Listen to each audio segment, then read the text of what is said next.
यस्मिन् जगत्सर्वमिदं विभाति यश्चाप्यनन्यः सकलप्रपञ्चात् तिलेषु तैलोपममास्थितं त्वां श्रीचन्द्रमौलीश्वरमाश्रयामः।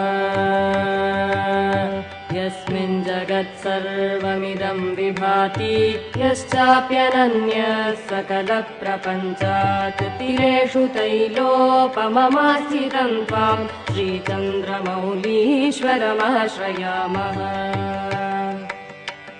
अडोरणीयान् महतो महीयान् आत्मा गुहायान् निहितोऽस्य जन्तोस्त्वां सर्वभूत स्थितमात्मरूपम् श्रीचन्द्रमौलीश्वरमाश्रयामः। अणोरणीयान् महतो महीयान् आत्मा गुहायान् निहितोऽस्य